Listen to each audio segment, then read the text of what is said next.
The city of Eldros had become a prison of stone and silence. Its gates, once open to travelers and merchants from the surrounding villages, now stood locked, heavy and imposing, as though guarding the people from some unseen threat. Day after day, the streets remained empty, the only sound the occasional murmur of footsteps as families scurried home before dusk. No one lingered outdoors. No one spoke openly about what they feared, but the fear was there, like a palpable force in the air. Inside her family's stone house, Lyra felt the weight of that silence press down on her chest. Every breath seemed heavier. Every glance out the window brought a new wave of frustration and unease. The once vibrant city she had grown up in felt like a ghost town. She pressed her forehead against the cool glass of her bedroom window, watching the last rays of sunlight fade behind the tall stone walls that encircled the city.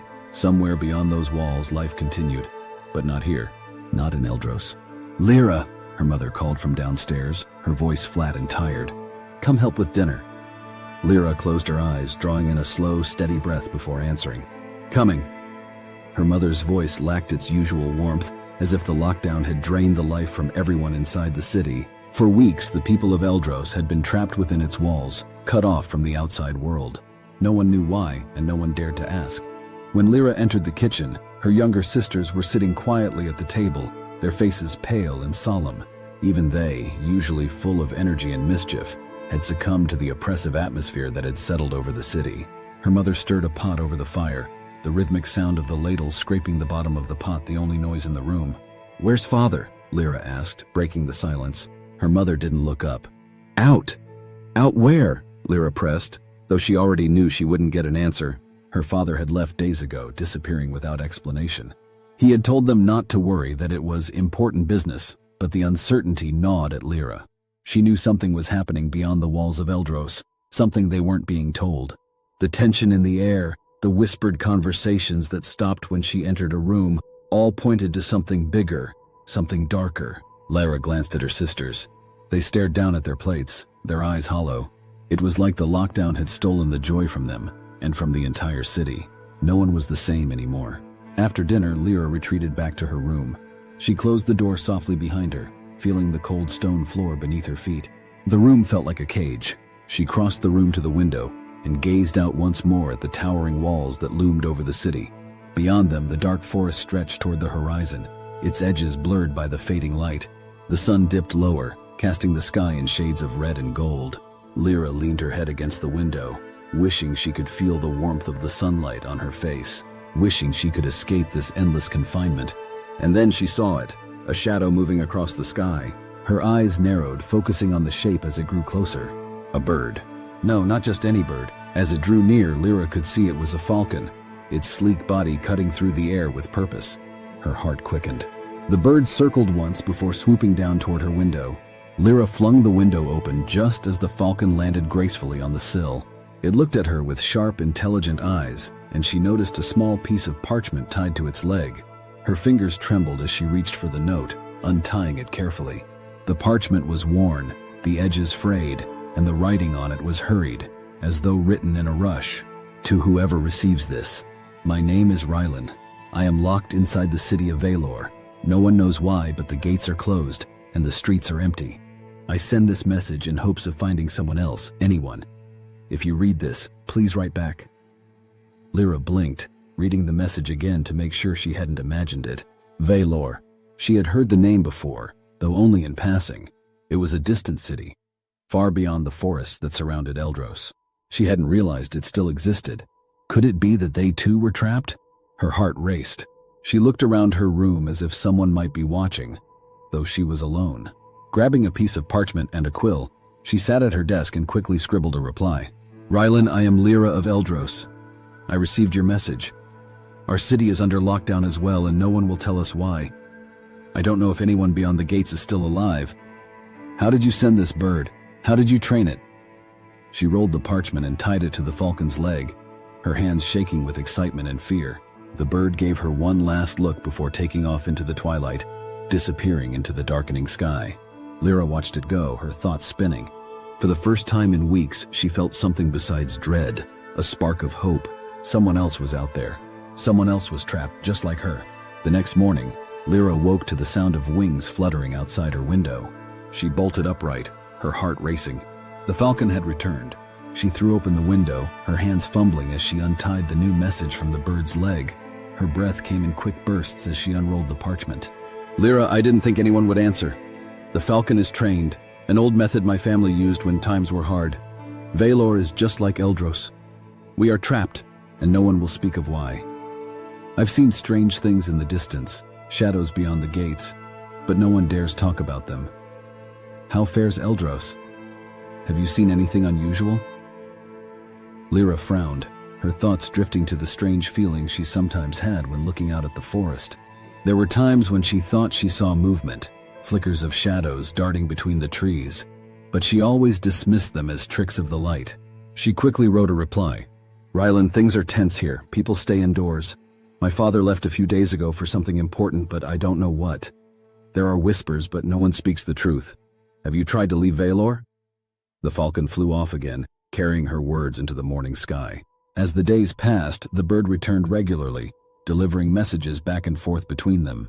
Each note revealed more about Rylan, his life in Valor, and the strange similarities between their two cities.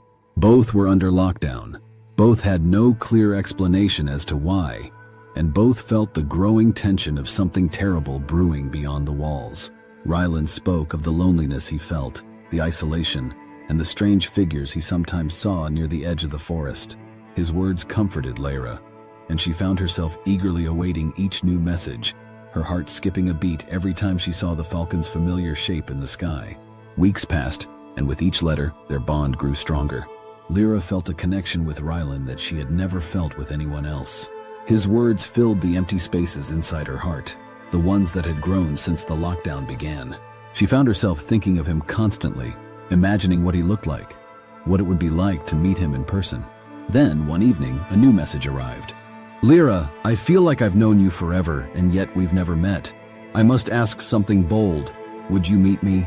I've discovered a way to leave Valor, but we must be careful. Is there a place, somewhere secret, where we can meet? A place the guards won't see? Lyra's heart skipped a beat.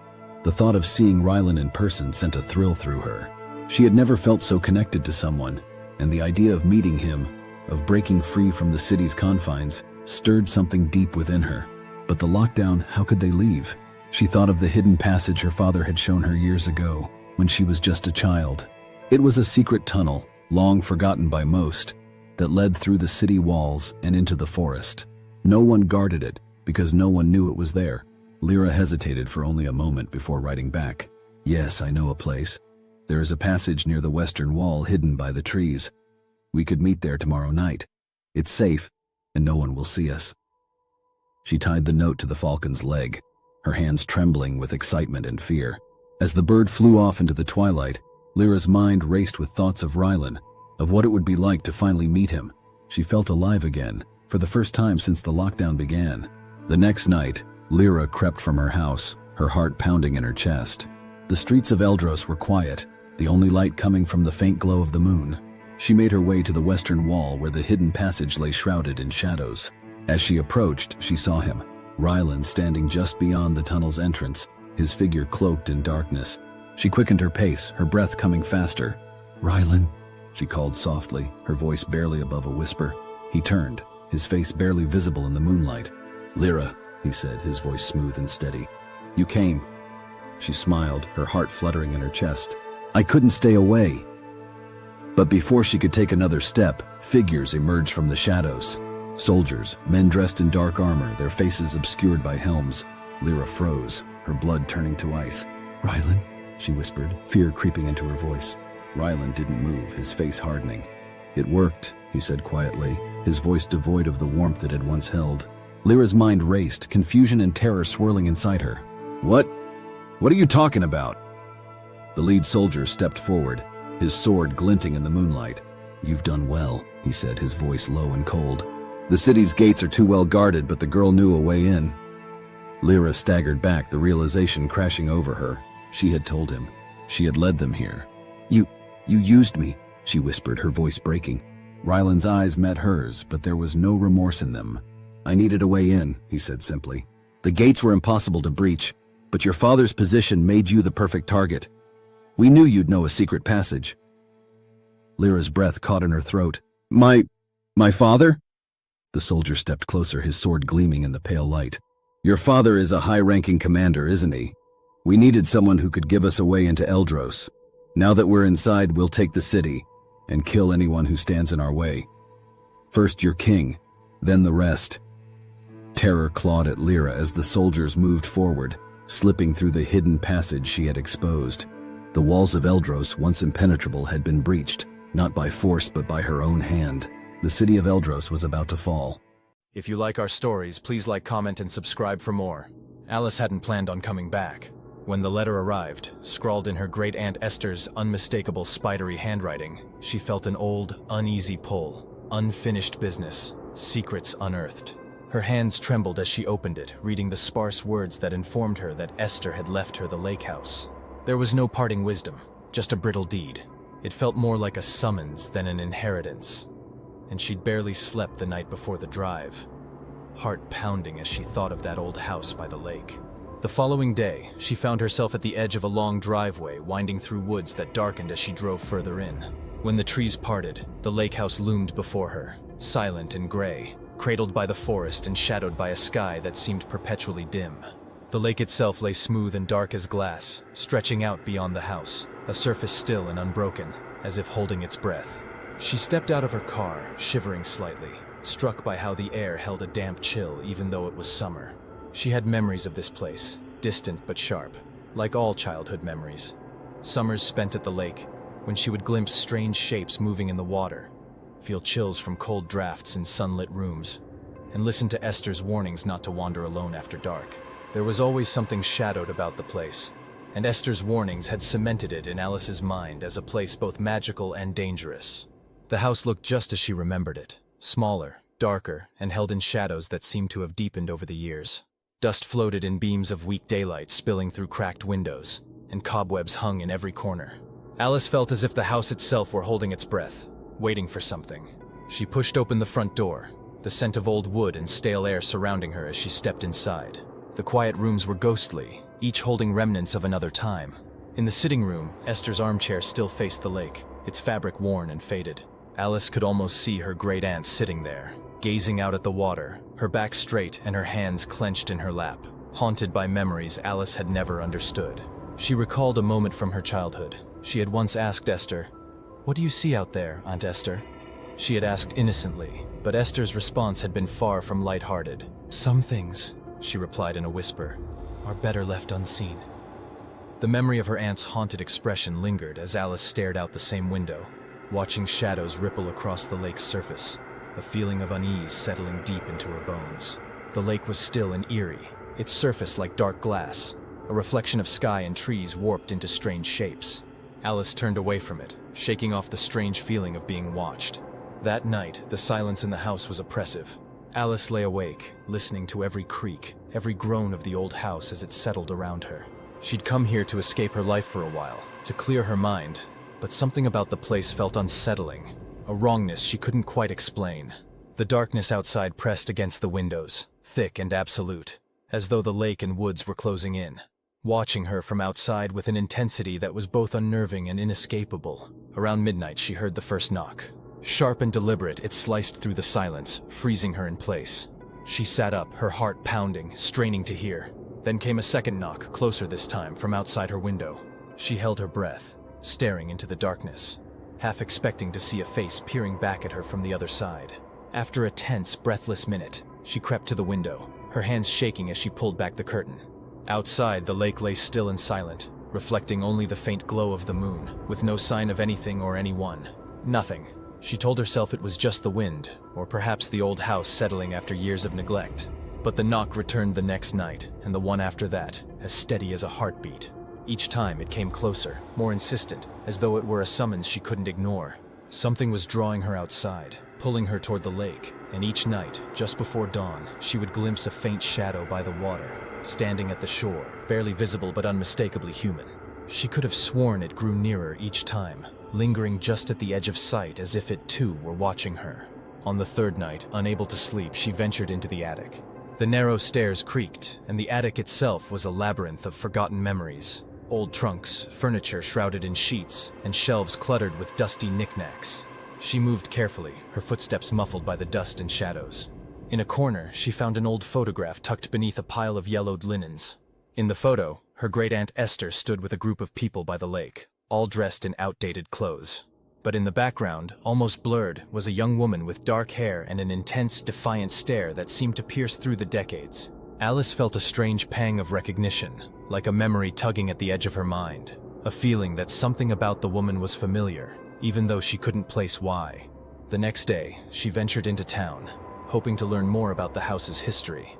But the townspeople were tight-lipped, their faces turning grim when she mentioned the lake. An old man who ran the hardware store gave her a piercing look. "Bad things happen up there," he muttered, his voice rough and low, his eyes clouded with memories. Esther should have let that house rot. But no one would explain further, and the more Alice pressed, the colder the looks became.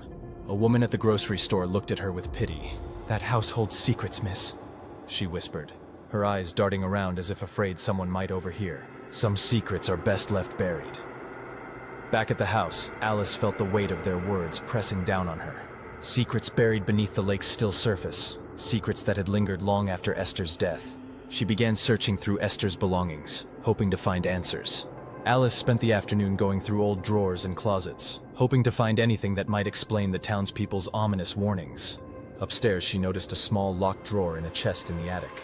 Digging around, she found a tarnished key that fit, and when she opened the drawer, she discovered a strange collection of items. A locket, dulled with age, a silver comb, and a small notebook filled with Esther's tight, slanted handwriting. The comb had strands of dark hair tangled in it, which made Alice's skin crawl. But it was the notebook that drew her in. She opened the notebook and flipped through the pages, each entry more erratic and fearful than the last. Her great-aunt had dated the entries, marking each one with strange notations. "Nightfall, waiting by the lake, she knows." The further she read, the more she felt Esther's terror coming off the pages like a chill. June 12, 1975. "I saw her again tonight by the lake. She just stands there watching me. Her eyes are hollow, accusing. She knows. She knows what I did." Alice's pulse quickened as she read the words. They were filled with a terror so raw, so desperate, that she could almost feel it seeping from the page, as though her aunt's fear had been pressed into the pages. She scanned through more entries, piecing together fragments of a life lived in fear. Esther seemed convinced she was being haunted by her younger sister, Lily. A sister who had vanished one summer evening in 1968. Her body never recovered, her fate a mystery. The townspeople had called it an accident, some mishap on the lake, a tragedy never to be spoken of again. But Esther's journal told a different story, one of guilt and shadows, of whispers that would echo through the empty rooms long after she was gone. "Lily knows," Esther had written over and over. "She waits by the water watching." Alice felt her skin prickle as she turned the pages. Each entry grew more erratic, more desperate, as though Esther had been unraveling one thread at a time, trapped in a prison of her own making. Her words became fragmented, paranoid, until they were almost incoherent. There were sketches, crude but disturbing, of a woman's face, eyes dark and hollow, staring out from the lake. It was as though her aunt had fallen apart, page by page, each entry taking her closer to the edge of madness. Alice's mind reeled. The knocks she had heard each night, the shadow by the lake. Had it all been real? Was Esther's torment still lingering, waiting for her? She felt a surge of dread as she looked back through the journal, her hands trembling as she searched for answers. She couldn't shake the feeling that something was watching her. The attic felt too silent, too still, as if it too were holding its breath. Shadows crept along the walls as the light faded, and she heard faint whispers drifting up from downstairs.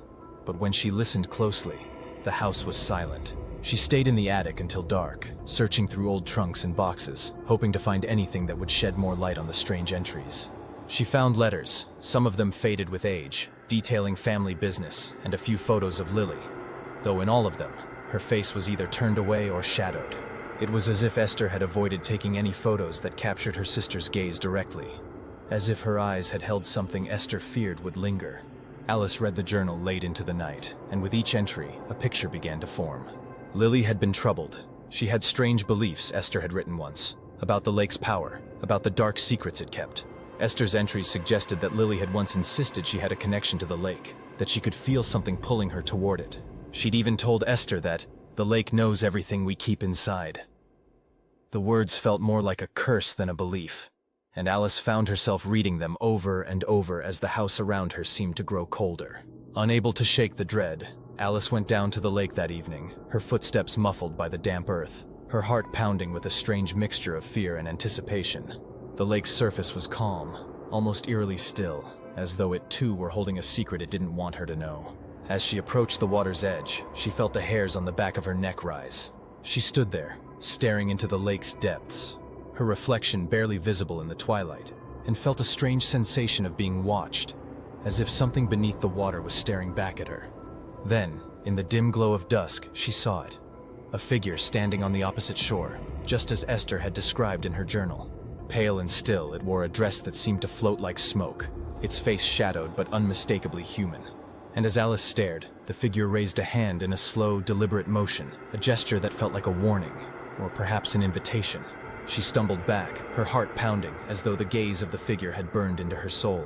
She turned and fled back to the house, slamming the door behind her and locking it, her breaths coming in short, panicked bursts. She tried to calm herself, telling herself that it was just her imagination, that she was exhausted, that the shadows were only tricks of the mind. But that night, she couldn't sleep, haunted by the image of the figure by the lake, its gaze piercing into her even as she lay alone in the dark. Every shadow seemed to move, every creak became a whisper, and she could have sworn she heard footsteps coming from the direction of the lake, approaching the house. The air grew colder, heavy with a presence that she couldn't see but could feel, pressing down on her chest. The next day, her curiosity outweighed her fear. She went to the town library, hoping the archives would have something to offer. After hours of searching, she found what she was looking for. Buried in an old newspaper clipping from 1968. Lily Shaw, 21, vanished under mysterious circumstances. Last seen near the family's lake house. Search efforts were called off after 2 weeks when no trace of her was found. The clipping said little, only that her death had been ruled accidental. The lake was dangerous, authorities had said, easy to slip into without a trace. But the locals had their own theories, Alice realized, and she could see now why they'd been so cautious with her. As she left the library, she felt the weight of their words again, the sense of secrets unspoken. She felt their eyes on her as she passed, pitying looks that chilled her. Back at the lake house, she felt as if the walls were closing in, as if the house itself held its breath, waiting. She returned to the attic, drawn by a compulsion she couldn't explain, and found herself standing before Esther's dresser, her fingers tracing the edge of its old chipped wood. In a moment of impulsiveness, she pulled the drawers open, rifling through old clothes and papers until she found a hidden compartment at the bottom. Inside was a locket, tarnished and cold, with a lock of dark hair and a single faded note. "Forgive me." Alice stood by the shore, feeling the weight of the locket pressing into her palm, its cold metal biting into her skin. The lake stretched out before her, its surface like black glass, smooth and unyielding, refusing to reveal the secrets hidden beneath. The faint light of dawn cast a silvery glow over the water, and for a moment, Alice could almost believe that everything was normal, that the lake was just a lake, the house just a house. But the feeling faded as quickly as it had come, replaced by a deep sense of unease, as though the air itself were charged with something dark and watchful. A voice echoed in her mind, low and urgent, whispering words she couldn't quite make out. She clenched the locket, feeling as though it were the only thing anchoring her, the only barrier between her and whatever waited in the lake's depths. She tried to remember Esther's words, the way her aunt had warned her to stay away from the water, to never venture out alone after dark. But those warnings felt distant now, like memories from a dream, blurred and faded by time. Alice's gaze drifted across the lake, and she felt a chill crawl up her spine as her eyes settled on a spot near the far shore. The water there seemed darker, thicker somehow, as though something were lurking just below the surface. She took a step closer, her heart pounding, her mind racing with questions she couldn't answer. Was Lily's body down there, hidden beneath the water, trapped by secrets her aunt had taken to her grave? The thought sent a shiver through her, and she took a step back, her pulse quickening. She knew she should leave, should go back to the house, lock herself inside and forget she had ever seen that dark patch in the water. But she couldn't shake the feeling that the lake was calling to her, urging her to come closer, to uncover whatever lay hidden in its depths. With a deep breath, Alice closed her eyes, clutching the locket tightly. She could feel the cold metal pressing into her palm, grounding her, anchoring her to the present. She whispered a silent prayer, hoping that it would be enough to protect her from whatever waited beneath the surface. When she opened her eyes, the lake was still, its surface calm, but the dark patch of water lingered, unmoving, like a shadow that refused to fade. Alice turned and hurried back to the house, her footsteps quick and unsteady, her heart pounding in her chest. She could feel the weight of the lake's gaze pressing down on her, as though it were watching her, waiting for her to return. She tried to shake off the feeling, to convince herself that it was just her imagination, but the weight remained, heavy and insistent, following her all the way back to the house. Inside, she locked the door behind her, leaning against it as she caught her breath. The house felt colder than before, its silence thicker, almost oppressive. She glanced around, half expecting to see shadows moving in the corners, but the room was empty. She took a deep breath, trying to calm herself, but the feeling of unease lingered, gnawing at her, refusing to let go. She went to the attic, feeling safer there than anywhere else in the house. The dusty room was filled with forgotten relics, each item a piece of her family's past, a reminder of the secrets they had buried. She sat down on an old trunk, clutching the locket as she stared out the small, dusty window, her gaze fixed on the lake. The hours passed slowly, the weight of the house pressing down on her, the silence thick and suffocating. She could feel the presence of her aunt, lingering in the shadows, watching her, waiting for her to uncover the truth. She closed her eyes, exhaustion tugging at her, pulling her into a restless sleep. Her dreams were dark and fragmented, filled with images of the lake, of Lily standing by the shore, her face pale and hollow, her eyes dark and accusing. In her dream, Lily reached out, her hand pointing towards something hidden beneath the water, something that pulsed with a dark, unseen power. Alice tried to look away, but she couldn't. She was trapped, held by Lily's gaze, forced to stare into the depths of the lake. She woke with a start, her body drenched in sweat, her heart racing. The sun had set, casting long shadows across the room, and the house was silent, too silent, as though it were holding its breath. She took a deep, shaky breath, her hands trembling as she clutched the locket. She could feel the weight of her aunt's presence, lingering in the shadows, watching her, waiting for her to uncover the truth. Determined to find answers, Alice went back to the journal, flipping through the pages with shaky hands.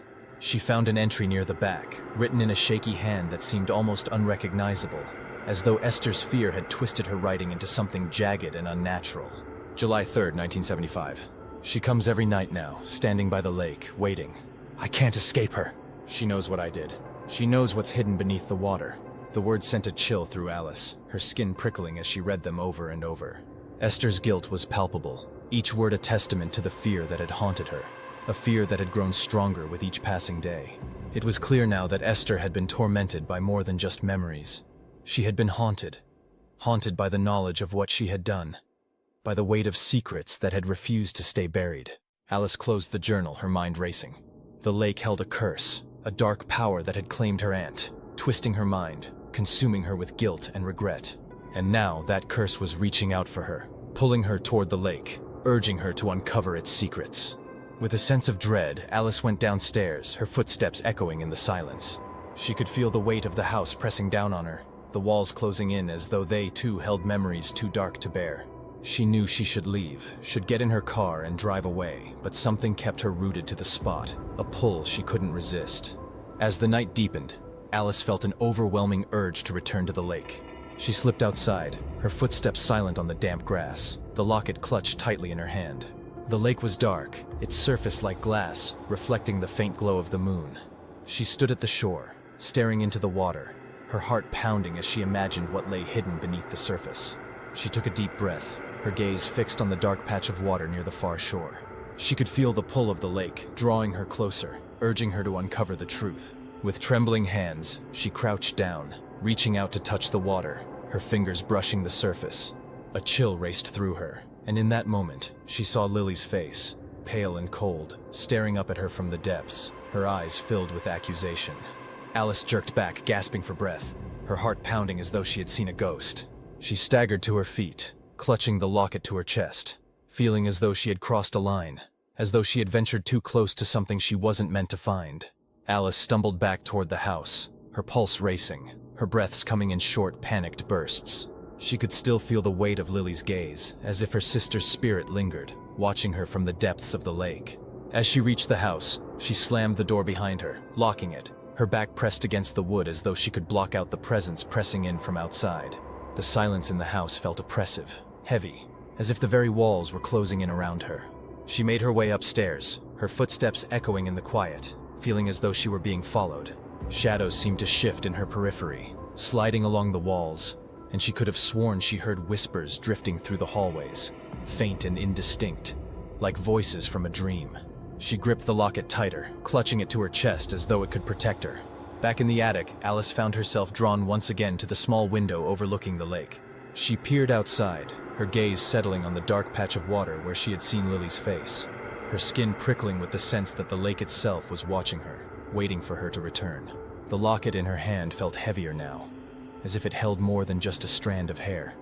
Something deeper, something darker, as if it were imbued with her aunt's guilt, with the weight of secrets that had festered in this place for decades. Alice's mind raced with fragments of memories, visions of her aunt sitting by the lake, her gaze distant and haunted, her hands clenched tightly in her lap. She thought of the journal, the way Esther's entries had grown more fragmented, more frantic, as though her aunt had been driven to the edge of madness by the weight of her own guilt. And now, Alice realized, she was beginning to feel the same pull, the same urge to return to the lake, to uncover whatever lay hidden beneath its dark surface. She sat down on the old dusty trunk, staring out at the lake as night fell, her mind racing with questions she couldn't answer. The hours passed slowly, each one stretching out into an eternity as the weight of the house pressed down on her, the silence thick and suffocating. She could feel her aunt's presence lingering in the shadows, watching her, waiting for her to uncover the truth. Finally, as midnight approached, she could resist no longer. She slipped out of the attic, making her way downstairs, her footsteps echoing in the quiet. She moved through the house in a trance, barely aware of her surroundings as she stepped outside, the cool night air wrapping around her like a shroud. She felt the pull of the lake, stronger now, urging her forward, guiding her down to the shore. The lake was dark, its surface like black glass, reflecting the faint glow of the moon. She stood at the water's edge, clutching the locket in her hand, her heart pounding as she stared into the depths, feeling as though she were staring into the very heart of the darkness that had haunted her family for generations. With trembling hands, she opened the locket, staring down at the strand of hair it held. It was dark, almost black, and as she looked at it, she felt a strange sense of connection, as though she were holding a piece of her aunt's soul, a fragment of the guilt that had consumed her. She crouched down, reaching out to touch the water, her fingers brushing the surface. A chill raced through her, and in that moment she saw it. Lily's face, pale and hollow, staring up at her from the depths, her eyes filled with accusation. Her mouth moved, forming words that Alice couldn't hear, but the message was clear. "You know what you must do." Alice staggered back, gasping for breath, her heart pounding as though she had been pulled from a nightmare. She clutched the locket to her chest, feeling its cold metal pressing into her skin, anchoring her, grounding her. She knew what she had to do. She couldn't leave, couldn't abandon the lake house until she had uncovered the truth, until she had put her family's ghost to rest. With a sense of dread, she made her way back to the house, her footsteps slow and deliberate, her mind racing with fragments of memories, pieces of the past that had been buried for too long. She felt the weight of her aunt's presence pressing down on her, guiding her, urging her to finish what Esther had started. Back inside, Alice went to the fireplace, her hands shaking as she lit a match and held it to the pages of Esther's journal. The paper caught quickly, the flames consuming the words, the memories, the guilt that had haunted her family for so long. She watched as the journal burned, the flames casting eerie shadows across the walls, and she felt a strange sense of relief, as though she were finally freeing herself from the weight of her aunt's secrets. As the last of the journal turned to ash, Alice felt a chill pass through the room, and for a moment she thought she heard a voice, a faint whisper, drifting through the air like smoke. She closed her eyes, clutching the locket tightly, and whispered a silent prayer for her aunt, for Lily, for herself. She could feel their presence lingering, watching her, but the weight of their gaze felt lighter now, as though the lake had finally released them from its grasp. In the quiet that followed, Alice felt a sense of peace settle over her, a calm that she hadn't felt since she had first arrived. She knew that the lake house would always hold its secrets, its shadows, but she felt no fear, no dread. She had uncovered the truth, and in doing so, she had freed herself from the curse that had haunted her family for generations. As dawn broke over the lake, casting its first light across the water, Alice walked down to the shore one last time. She stood there, gazing out at the still, silent lake, feeling the weight of her family's legacy fade with each passing moment.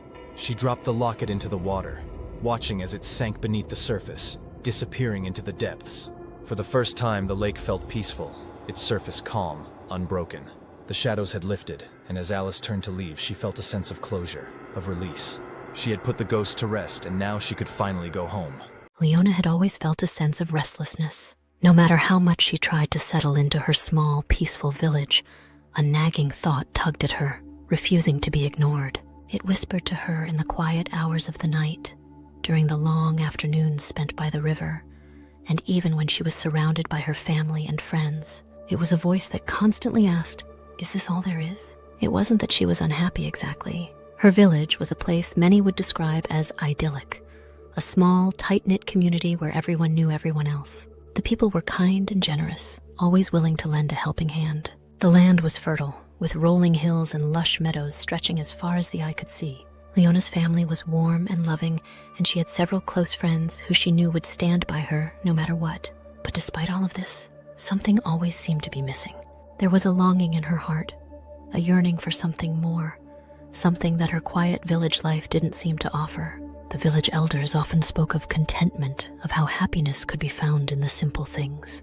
They would sit in the town square, sipping tea and reminiscing about their long, fulfilled lives. They spoke of the joy that came from tending a garden, the satisfaction of hard work, the comfort of spending time with loved ones. And while Leona appreciated these things in her own way, the feeling that something was missing always lingered. It was as though a piece of her heart was still searching for its place in the world. Leona wasn't alone in feeling this way. Now and then, she would overhear other villagers, especially the younger ones, speaking in hushed tones about the wider world beyond their little corner of the earth. Travelers passing through sometimes spoke of distant lands filled with wonder and excitement. They spoke of bustling cities where the streets were filled with people from every walk of life, of vast oceans that stretched out beyond the horizon, and of forests so dense that sunlight barely touched the ground. But what intrigued Leona the most were the occasional whispers about the hidden village of happiness. It was said to be a place unlike any other, a village where everyone lived in perfect contentment. According to the rumors, the people there had no worries, no burdens. They didn't struggle with the small irritations of daily life. They didn't fret over the future or dwell on past mistakes. In the hidden village of happiness, life was simple, peaceful, and joyful. The more Leona heard about it, the more she became obsessed with the idea that this village might hold the key to the contentment she had been searching for all her life. No one seemed to know exactly where the village was, and those who claimed to have heard about it had little more than vague descriptions. Some said it was hidden deep in the mountains, others believed it lay beyond an impassable forest, and still others insisted it was on the far side of a wide river, only accessible to those who truly believed in its existence. But no matter how varied the accounts were, one thing was always the same. The people who lived in the hidden village of happiness were said to be truly content, living lives free from worry or dissatisfaction. The more Leona thought about it, the more restless she became. She began to feel as though the life she had been living was somehow lacking, that the happiness she thought she should feel was just out of reach. The idea of the hidden village consumed her thoughts, until she could no longer ignore the pull it had on her heart. One evening, as she sat by the river, watching the setting sun paint the sky with hues of orange and pink, she made a decision. She would leave her village and set out to find the hidden village of happiness. Leona didn't tell anyone about her decision, not even her closest friends or family. She knew they wouldn't understand. To them, life in the village was enough. They didn't feel the same restlessness she did, the same yearning for something more. They were content, happy even with their simple lives. And while Leona loved them dearly, she couldn't ignore the voice inside her that told her there was more out there waiting for her. The next morning, she packed her belongings, a few changes of clothes, some food, a map, and a small keepsake from her mother, and set out on the road that led out of the village. As she walked, the familiar sights of her home faded behind her, replaced by the open road and the unknown landscape ahead. Leona's heart beat with a mixture of excitement and trepidation. She had never traveled far from home before, and the journey ahead was uncertain. But the thought of finding the hidden village of happiness gave her the courage to keep moving forward. The road was long and winding, stretching through dense forests, across wide rivers, and over steep mountains. Days turned into weeks as Leona followed every lead she could find, asking travelers and villagers along the way if they had ever heard of the hidden village. Some had vague stories, passed down from generation to generation, while others had never heard of it at all. Still, Leona refused to give up. The thought of finding the village and finally understanding what it meant to be truly happy kept her going, even when the journey seemed impossible. There were times when doubt crept into her mind. What if the village didn't exist? What if it was just a story, a myth passed down to give people hope? What if she had left behind everything she knew for nothing? But whenever those thoughts threatened to overwhelm her, Leona pushed them aside. She had come too far to turn back now. One afternoon, after many weeks of travel, Leona found herself at the top of a steep hill. The climb had been difficult, the path rocky and uneven. But as she reached the summit, she saw something that made her heart skip a beat. There, nestled in the valley below, was a village unlike any she had ever seen. It was small, with tidy houses and well-tended gardens, and a river wound its way through the center, glistening in the sunlight. The air was filled with the sound of birdsong, and the people who moved through the streets did so with an ease and grace that seemed almost otherworldly. Leona's breath caught in her throat. Could this be it? The hidden village of happiness? She descended the hill quickly, her excitement growing with each step. As she neared the village, she saw the villagers going about their day, smiling and chatting with one another. Children played in the streets, their laughter filling the air, while older villagers sat on benches, enjoying the warm sunshine. There was an undeniable sense of peace here, a feeling that time moved slower, and the worries of the outside world had no place within these boundaries. As Leona entered the village, a man tending to his garden looked up and smiled at her. "Welcome," he said warmly, setting down his tools and wiping his hands on his apron. "You must be new here." Leona nodded, her voice catching in her throat. Is this the hidden village of happiness?" The man chuckled softly. "That's what some people call it," he said, his eyes crinkling with amusement. "But to us, it's just home." Leona felt a surge of relief. She had found it. After all the weeks of searching, after all the doubt and uncertainty, she had finally arrived at the village she had been dreaming of, the place where happiness wasn't just an ideal, but a way of life. Over the next few days, Leona explored the village, eager to learn more about the people who lived there and the secret to their happiness. The villagers were kind and welcoming, always eager to chat and share their stories. They lived simply, much like the people in her own village, but there was something different about them. They didn't seem to worry about the future, nor did they dwell on the past. They were content with the present moment, with the lives they had built for themselves. Leona spent her days wandering the village, admiring the beautiful gardens and the peaceful river that flowed through the center of town. The more time she spent there, the more she began to feel a sense of calm settling over her. It was as though the weight she had carried for so long, the restless yearning for something more, was beginning to lift. The villagers had a way of making everything seem so simple, so effortless. Their happiness wasn't tied to wealth or success or material possessions. It was rooted in something deeper, something that Leona couldn't quite put into words. But despite the peaceful atmosphere, despite the beauty of the village and the kindness of its people, Leona couldn't shake the feeling that something was still missing. She had come all this way in search of happiness, but she didn't feel the overwhelming sense of contentment she had expected. She felt calm, yes, and the village was certainly a beautiful place, but the nagging sense of incompleteness still lingered at the edges of her mind. One evening, as Leona sat by the river, watching the water flow gently over the rocks, an elderly woman approached her. The woman had a gentle smile and eyes that seemed to hold decades of wisdom. "You've been with us for a little while now," the woman said softly, sitting down beside her. "How are you finding our village?" Leona hesitated, unsure of how to put her feelings into words. "It's beautiful," she said slowly. "Everyone here seems so happy, but..." The woman nodded, as though she had heard this many times before. "But you don't feel the same way," she finished for her. Leona looked down at her hands, embarrassed by the truth of it. "I thought if I came here, I would finally understand what it means to be truly happy. But something still feels off, like I'm still searching for something." The old woman smiled kindly. "You're not the first to feel that way," she said.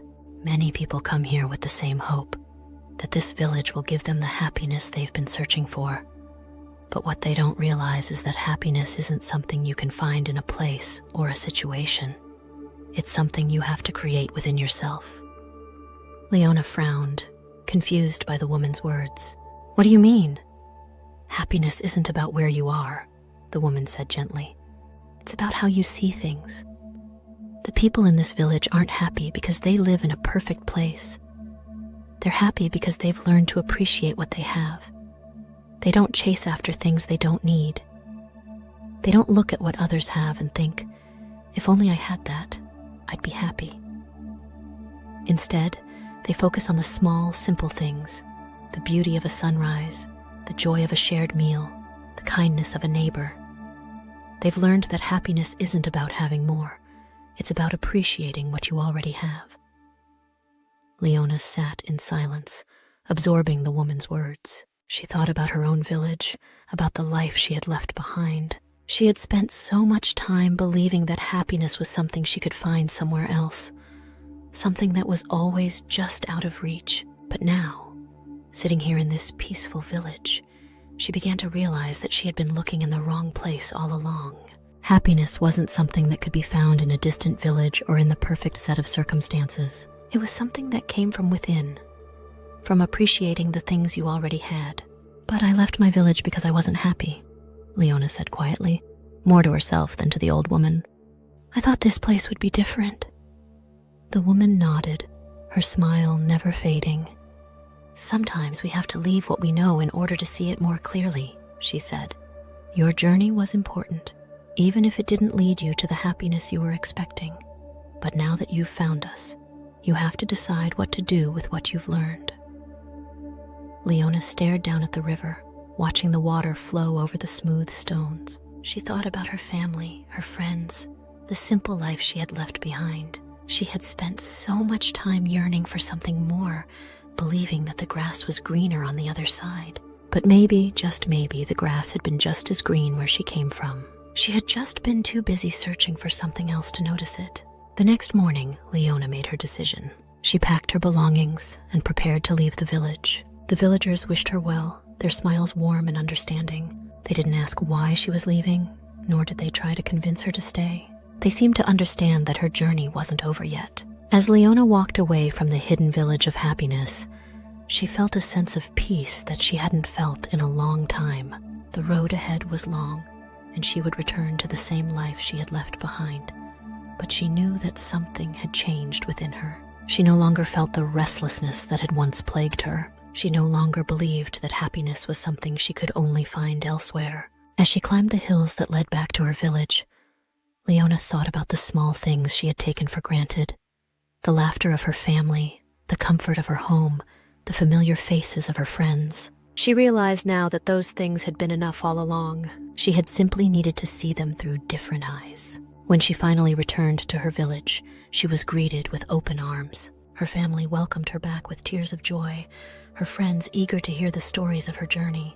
And as Leona sat down to a simple meal, surrounded by the people she loved, she felt a sense of contentment that she had never known before. The hidden village of happiness had taught her an important lesson. Happiness wasn't about having the perfect life. It wasn't about finding a place where everything was easy and free from struggle. It was about appreciating the beauty in the life you already had, about finding joy in the little things, and understanding that happiness was a choice, not a destination. Leona never forgot the lessons she had learned during her journey, but from that day forward, she no longer searched for happiness in far-off places or dreamed of a life different from the one she had. She had found happiness in the place she had always called home, where the grass was just as green as it had always been.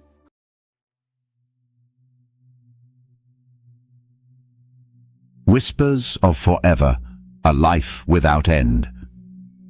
In the kingdom of our chorus, a land of towering citadels and lush enchanted forests, there lived a man named Calus. From a young age, Calus had been captivated by the idea of immortality. While his friends dreamed of riches, fame, and love, Calus wanted only one thing: to defy death itself. Death, to him, was a cruel thief that snatched away everything dear to people: family, friends, happiness. If he could live forever, he thought, he would never lose anything. As a boy, Calus watched his father wither away from a wasting illness. His once strong, larger-than-life father, the man who had taught him to wield a sword, to climb the tallest trees, and to laugh at the world's woes, was reduced to a shadow of his former self. Kailas spent many nights by his father's side, staring at the frail figure, terrified of what was to come. Death was not just taking his father, it was taking his hero, his anchor. When his father finally passed, Kailas was numb with grief. His mother, already weak from worry, could not bear the weight of the loss. In less than a year, she too succumbed to the cruel hands of grief. Kailas was left alone, orphaned before he was even of age to understand the finality of death. But even in his sorrow, he felt something awaken within him, a defiant seed, a fierce determination to not let the same fate claim him. Why must people die? Why must time ravage the ones we love? The thought gnawed at him until it became his singular drive. He vowed that he would conquer death, no matter the cost. Kailas was not like the other children in the village. While they played and laughed, dreaming of growing up, getting married and living normal lives, Kailas spent his days reading whatever books he could get his hands on, particularly those about ancient legends, forbidden magics, and the elusive mysteries of life. He would often sit at the edge of the forest, staring out at the horizon, imagining what it would be like to live forever, to never age, to never die. The very thought of death became intolerable to him. Years passed, and Kailas grew into a man. His childhood friends drifted into adulthood, marrying, having children, and living their lives. But Kailas had other plans. He became a scholar, seeking out ancient texts, forbidden knowledge, and rumors of lost magic. He heard stories of sorcerers from ancient times who had sought immortality, of kings who had traded their souls for eternal life, and of a relic, an artifact said to bestow eternal life upon its bearer. The Amulet of Eternus, it was called, rumored to be hidden in the sacred caves of Mount Ajar, a mountain feared and revered for its divine power. The more he learned about the amulet, the more obsessed he became. He ventured into distant lands, sailed across perilous seas, and braved hostile jungles. His journey was long, but his determination was unwavering. Every step he took brought him closer to his goal, and with each step, he distanced himself further from the life he once knew. His friends no longer recognized the man he had become, driven, ruthless, singular in his pursuit. After years of searching, Kailas finally found Mount Ajar. The path to the amulet was treacherous, guarded by traps and beasts not of this world, but Kailas was relentless. He spent years climbing the mountain, battling the bitter cold, the howling winds, and the creatures that lurked in its shadowed crags. He faced trials that would have broken lesser men, but Kailas's will was ironclad. Eventually, he reached the heart of the mountain, where the amulet lay, pulsing with an eerie blue light. The stone chamber was silent, save for the hum of the artifact's magic, and as Kailas grasped it in his hands, he felt a surge of power flood his veins. His wish had been granted. The moment he placed the amulet around his neck, he felt it. His body no longer ached from the journey, his muscles no longer tired.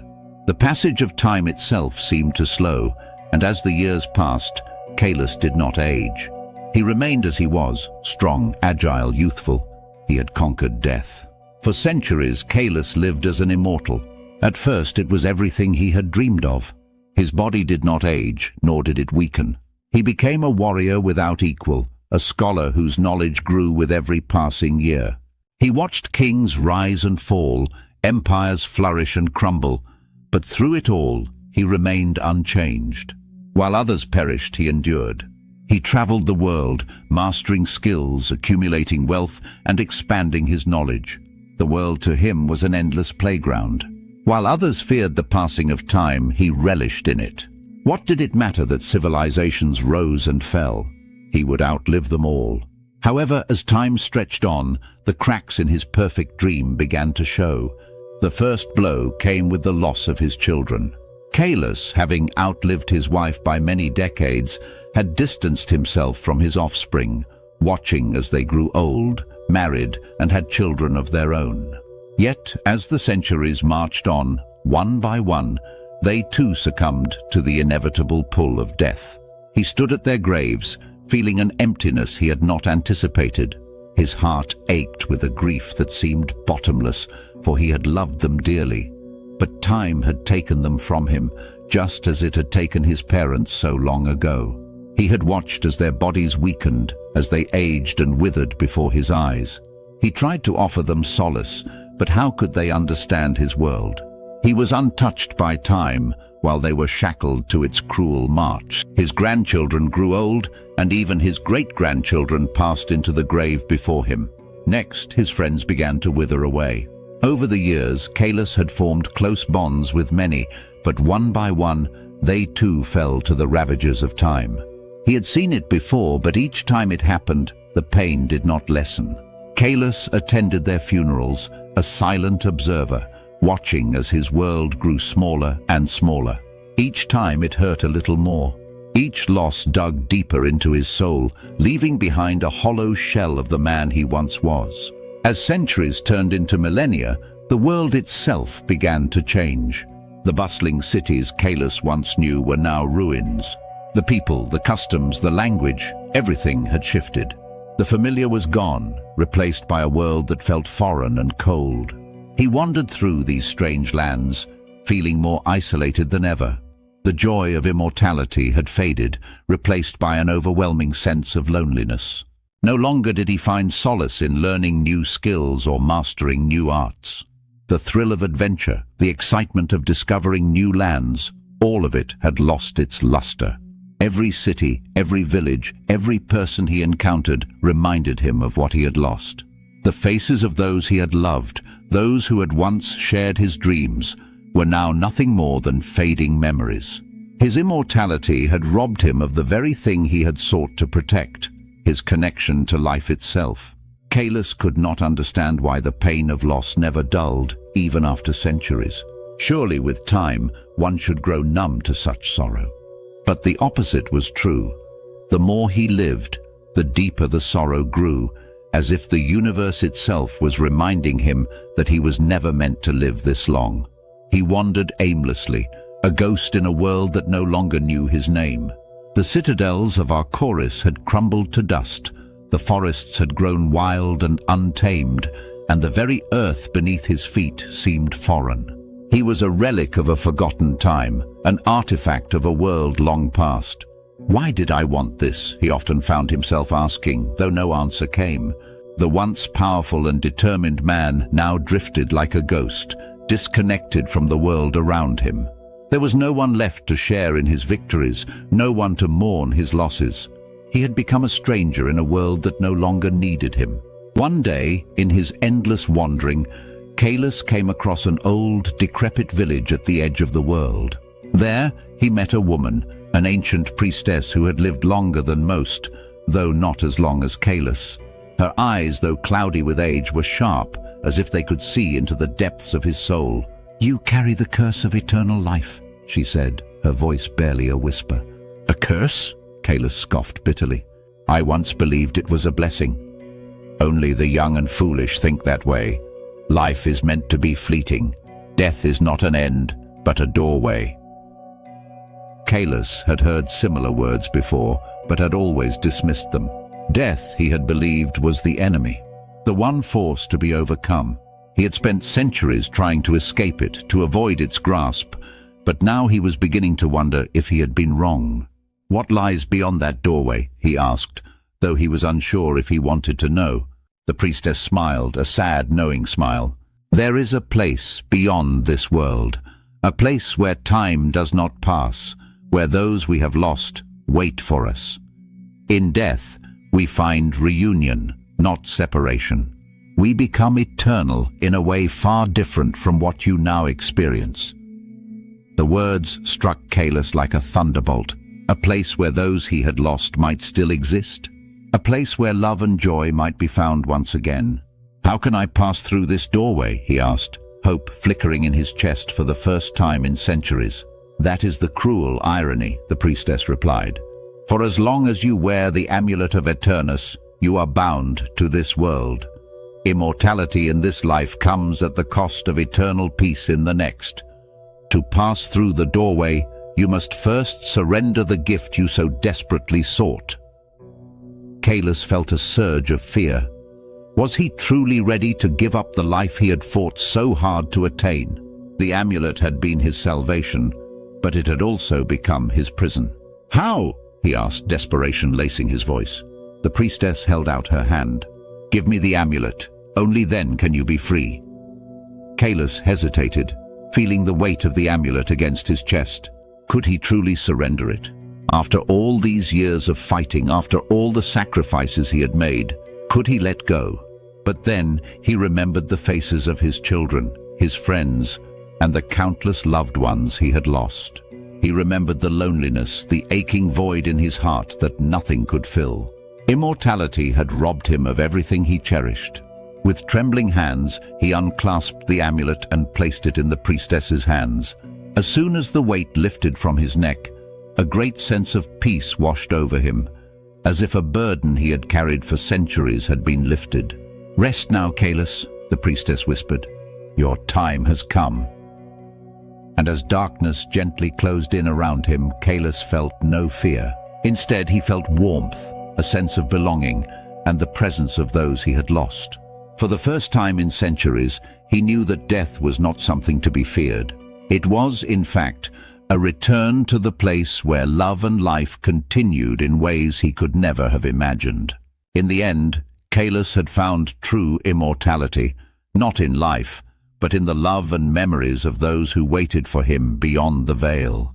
And so he passed into the next world, not with dread, but with hope, knowing that death was not the end, but the beginning of something far greater. If you like our short stories, please like, comment, and subscribe.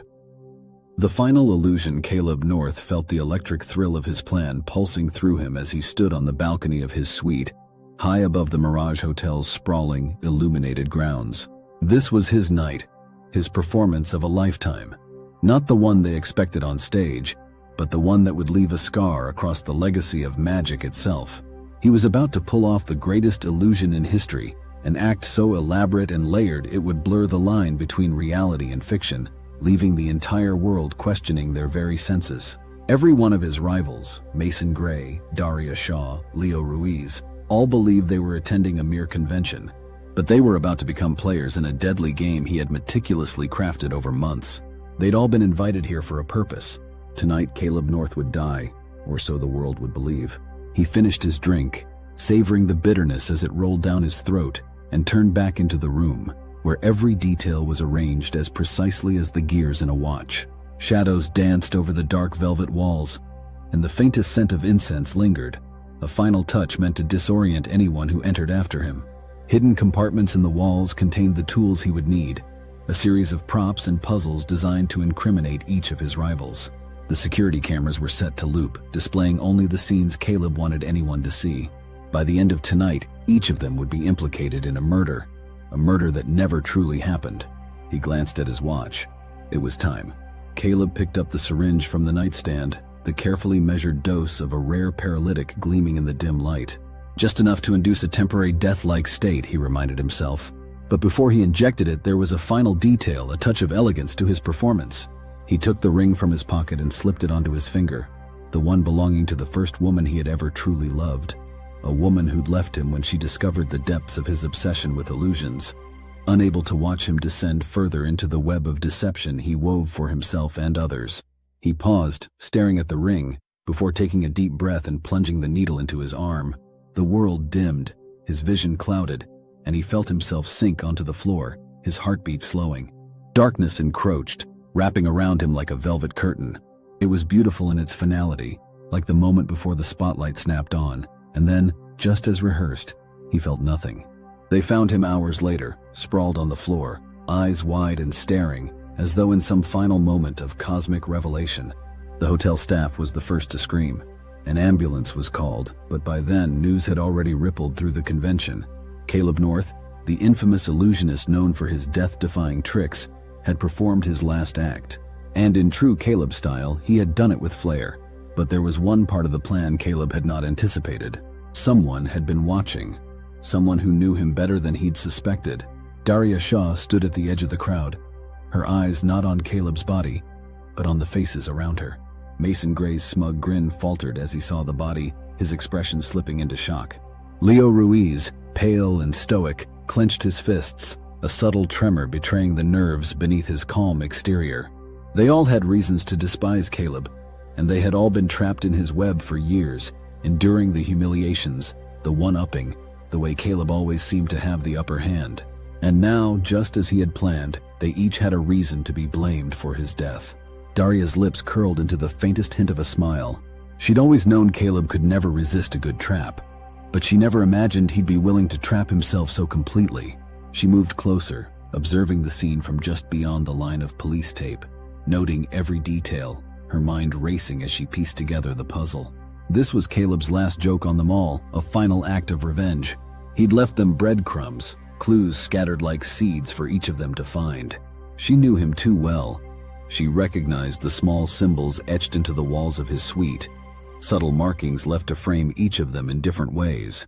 Every prop, every choice, every clue, Caleb had crafted it all to paint each of them as his murderer. Hours turned to days as the investigation unfolded. The police were baffled. Security footage showed impossible contradictions. Caleb seemingly moving between rooms he hadn't entered, the strange symbols appearing and disappearing from walls, faces of the hotel staff contorted into distorted reflections caught only on the edges of surveillance tapes. It was madness, a carefully orchestrated chaos that ensnared everyone. Daria, Mason, and Leo found themselves under a heavy cloud of suspicion, each of them haunted by whispers in the hallways, glances exchanged in the shadows. The symbols on Caleb's walls were the cruelest touch, each one a cryptic representation of their personal secrets, details only Caleb could have known. But what none of them had realized was that there was a pattern hidden beneath the chaos. The symbols, the shadows, even the strange lighting effects in the security footage, they all pointed to something Caleb had never expected. On the third night after his death, as the convention's festivities faded into a morbid hush, Daria stood alone in her suite, staring at the walls. Her mind raced, tracing and retracing the symbols she had seen in Caleb's suite, turning them over in her mind like pieces of a broken mirror. She knew him better than anyone. She knew how his mind worked, how he loved to layer his tricks, how he reveled in the complexity of his illusions. He'd wanted them to unravel, to turn on each other as they each tried to prove their innocence. But Caleb hadn't counted on one thing. He hadn't counted on Daria discovering the syringe. In his grand design, Caleb had overlooked the simplest of truths, that those who loved him once knew him too well. The syringe, planted by Caleb to simulate his death, had been switched. She found it, tucked beneath the velvet of his final costume, hidden in plain sight. Daria had watched him orchestrate his illusions for years, had learned every technique, every method, until she could predict his every move. And now she knew exactly what to do with his precious little trick. Hours passed as she waited in her room, her plans settling into place. She would let Caleb's game play out, allow his traps to ensnare Mason, to corner Leo, to drive them each to the brink. She could already see the fear in their eyes, the desperation lurking behind their masks of confidence. Caleb had wanted to control them even in death, to manipulate them like puppets on strings. But she would turn the illusion on its head.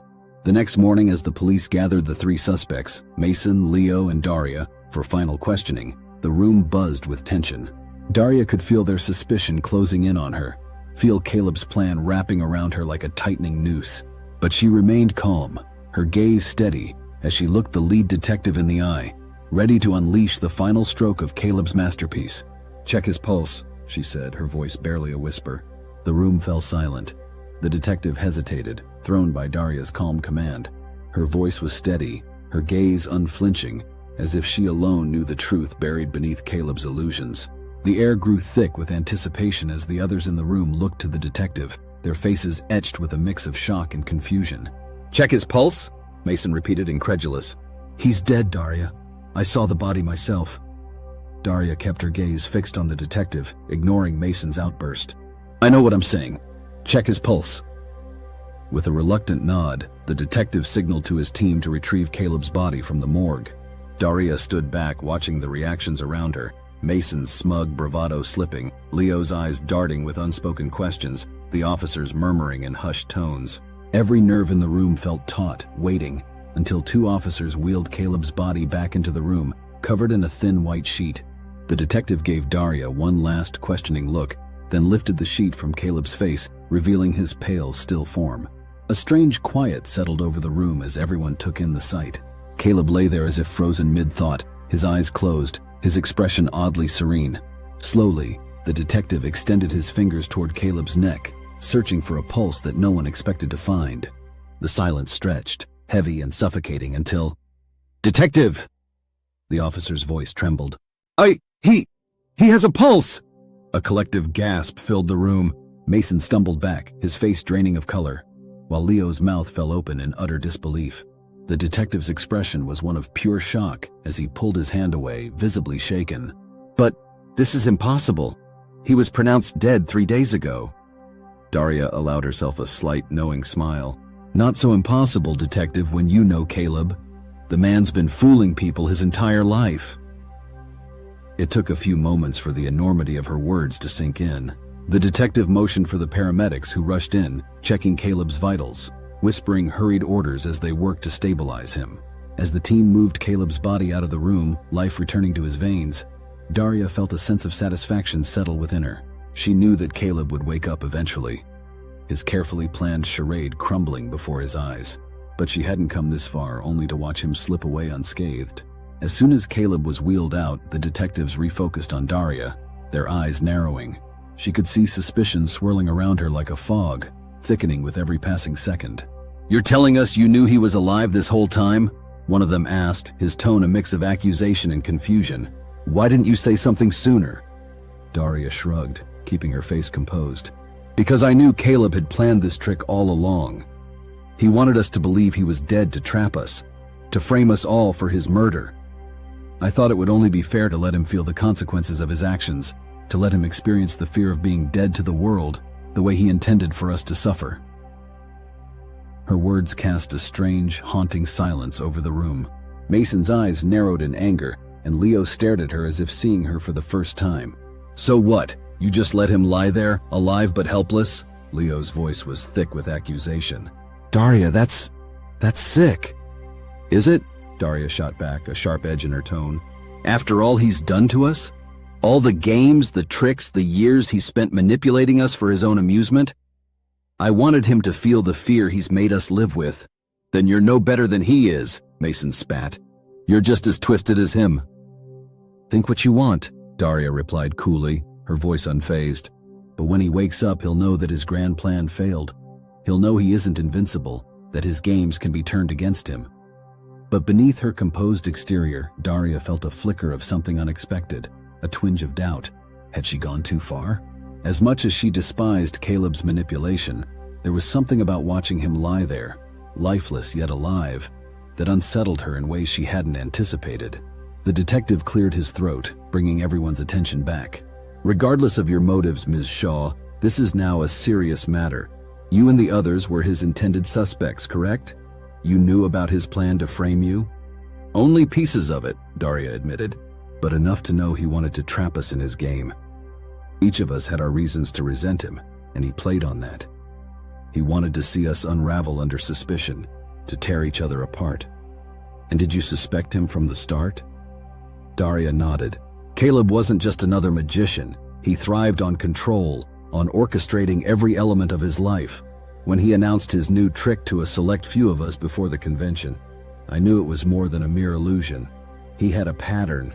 He'd set the stage, create the drama, then sit back and watch as his players tore each other to shreds." The detective looked at her with a mix of admiration and caution. "So you turned his own game on him?" A hint of pride flickered in Daria's eyes. "Someone had to. Otherwise, we'd all be trapped in his twisted web, fighting each other while he watched from the sidelines." In that moment, she felt a strange camaraderie with the detective, a shared understanding of the lengths one would go to for justice, for freedom from someone else's manipulation. But that sense of victory was short-lived as an officer entered the room with an update. "Sir, Caleb North is awake." The room went still, tension tightening the air as they realized the story was far from over. Daria felt a surge of anticipation, her pulse quickening. This was it.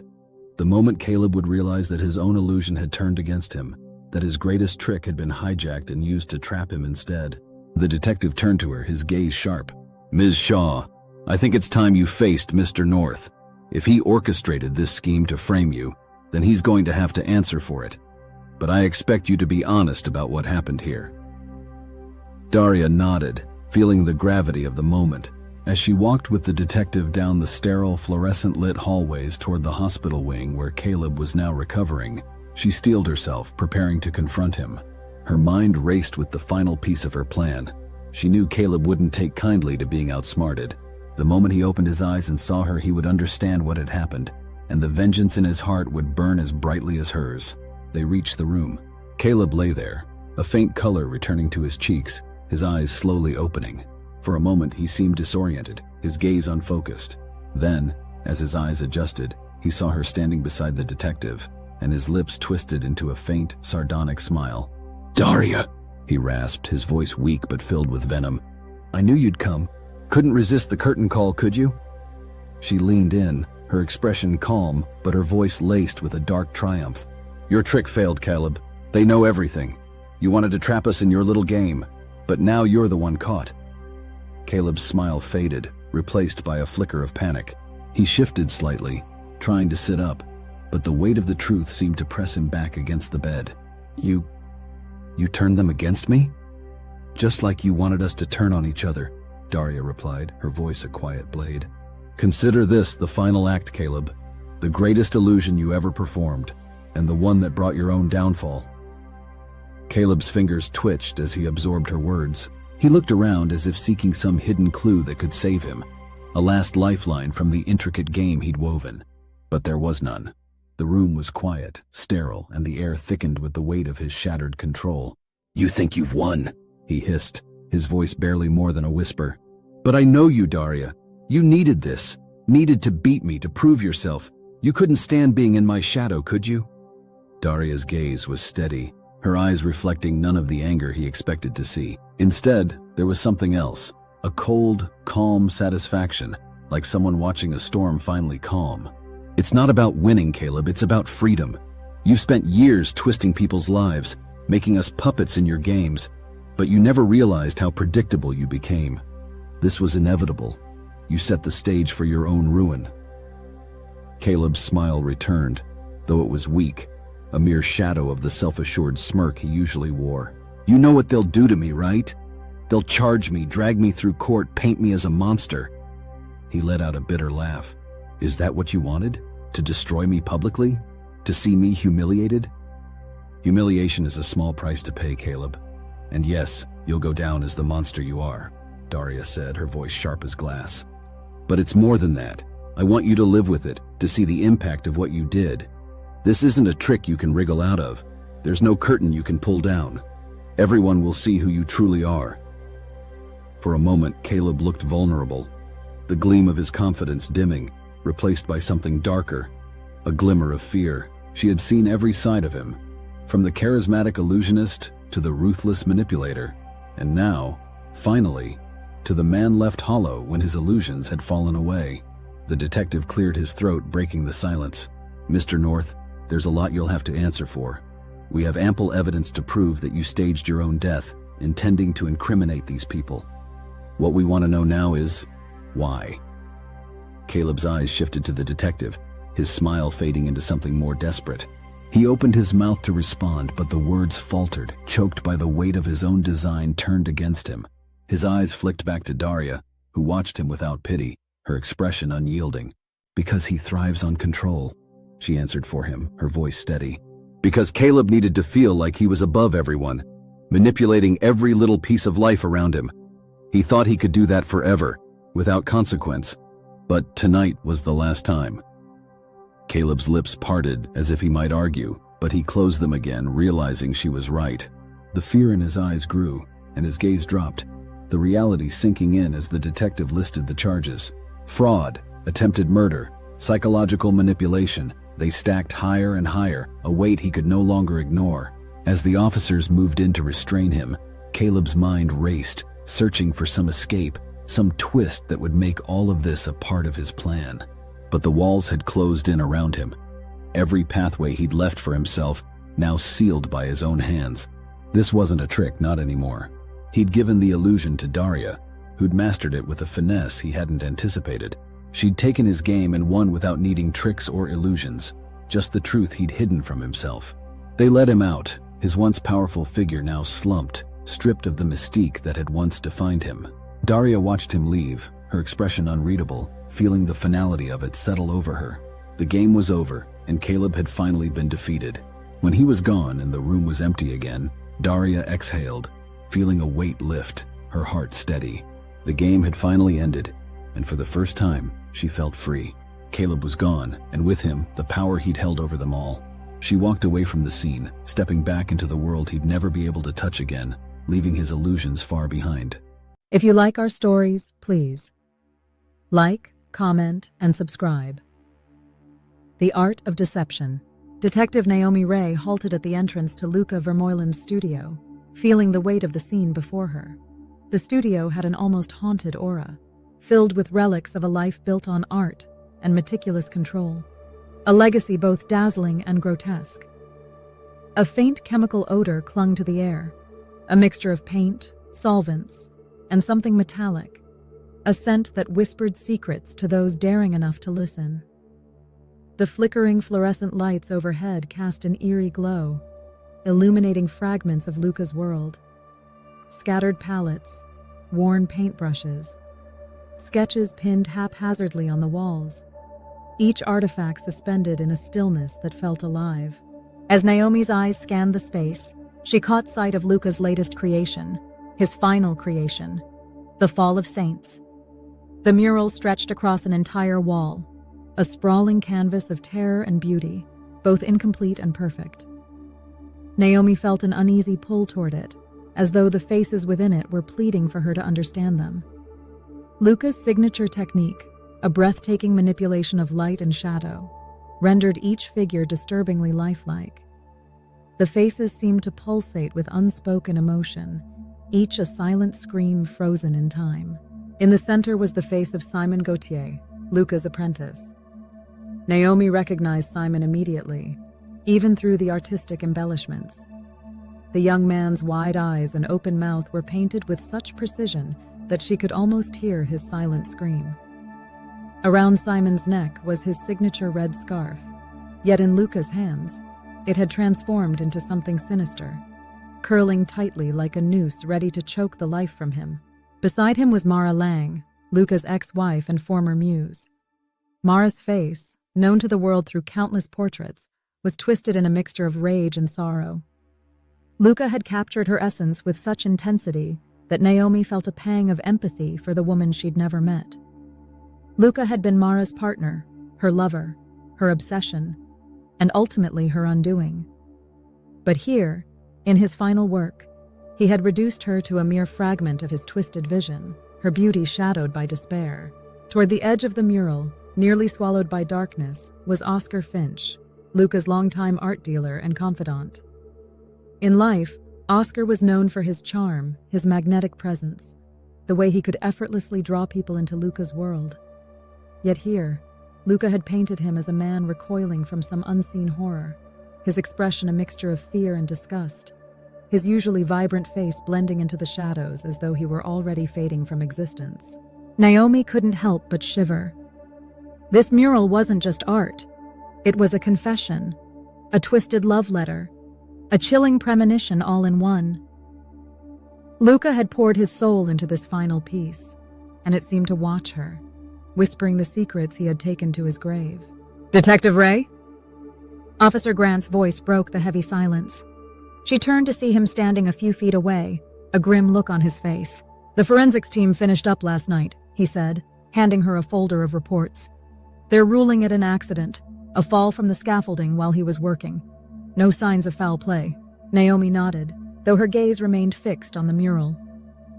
"Did they find anything unusual?" Grant hesitated, his eyes drifting to the mural before he answered. "Nothing definitive, but something doesn't sit right. Luca was a perfectionist, known for his control.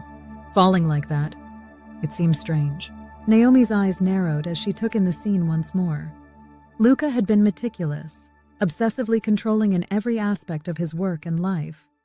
A man like that wouldn't make a careless mistake, especially not on his magnum opus. Her eyes caught a small detail in the upper corner of the mural. a faint hourglass symbol, nearly obscured by swirling colors, its sands almost completely drained. An hourglass, the universal symbol of time slipping away. This wasn't just a work of art, it was a message. Naomi felt it in her bones. Grant, I need every file we can get on Simon, Mara, and Oscar. Their history with Luca, any conflicts, any unresolved issues. And check for any unusual incidents or unexplained deaths connected to Luca. This mural is speaking to us. We just need to listen. Grant's expression shifted, but he nodded. I'll gather everything we have. As he left, Naomi returned to studying the mural, every face and brushstroke a silent plea for understanding. If her instincts were correct, Luca's death was no accident. This mural was the heart of a labyrinth, one that held dark secrets waiting to be unraveled. Back at her desk, Naomi sifted through piles of files, each one a fragment of Luca's world. The more she uncovered, the clearer the pattern became. Luca's life was a web of connections, each thread tied to someone he had drawn close, only to sever when they no longer suited him. Each person had been pulled into his orbit, only to be left scarred, discarded, or, in some cases, erased. Her investigation led her first to the case of Ella Torres, a young artist who had idolized Luca early in her career. He had taken her under his wing, mentoring her, sharing his philosophies and techniques. She saw him as her hero, a guiding star in the often ruthless art world. But their relationship had soured after a public altercation. Witnesses described it as heated, with Luca's voice rising to a level that was, even for him, terrifyingly intense. Within a week, Ella had vanished. Her body was discovered days later in a nearby lake, her death ruled as accidental drowning. Yet her family insisted there was more to the story, that Ella had been deeply disturbed in the days before her disappearance. Naomi noted the unresolved tension in the case notes, an echo of doubt that had lingered ever since. Next was Julian Klein, a sculptor whose star had once shone as brightly as Luca's. The two artists had been contemporaries, their careers intertwined in mutual admiration and rivalry. Julian had publicly criticized Luca's work, dismissing it as empty, pretentious, devoid of real emotion. The words had cut deeply, and Luca had never forgiven him. Following Julian's critique, his reputation began to crumble, whispers of scandal and disgrace haunting him until his final days. Less than a year after his public denouncement of Luca, Julian fell from the balcony of his studio. His death ruled a suicide. But those who knew Julian described him as thoughtful, meticulous, not the type to act on impulse. The case notes hinted at an unresolved tension, a question mark that had haunted the investigators who'd closed the case. Then there was Anton Green, a prominent gallery owner and once Luca's closest confidant. Anton's gallery had showcased Luca's most famous works, and the two had been inseparable for years. But something had soured between them in the months leading up to Anton's death. He had distanced himself, refusing to host Luca's latest exhibits, turning down commissions he once would have accepted without a second thought. Anton was found dead of an opioid overdose, a surprise to those who knew him as strict about his health and lifestyle. The death was ruled accidental, and the case was closed without further investigation. Naomi frowned as she took in the details of each file. Ella, Julian, Anton, all had been close to Luca, each discarded in the wake of a bitter conflict or estrangement. Their lives had ended tragically, suspiciously, and without resolution. The mural seemed to speak of them too, faces echoing fear, despair, and betrayal. It was as though Luca's hand had guided each tragedy, erasing those he no longer wanted in his world. But what of those still in his orbit? Naomi knew she needed to talk to Simon, Mara, and Oscar. She arranged interviews, hoping to find answers where there had only been questions. Naomi sat in the sterile confines of the precinct's interview room, waiting as Simon Gauthier entered. He looked smaller than she remembered, his usually sharp demeanor dulled, his posture hunched with exhaustion. As he took a seat across from her, Naomi could see the tension in his eyes, a mixture of fear and anger. "Thank you for coming, Simon," she began, her voice calm and measured. "I want you to feel comfortable here. This isn't an interrogation. It's a conversation. I need you to be honest with me so I can understand what happened. Simon glanced down, his hands fidgeting.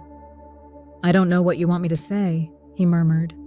Luca and we had disagreements, sure, but I would never... His voice trailed off, his gaze fixed on the floor. Naomi watched him carefully. Simon, I know about the pressure Luca put on you.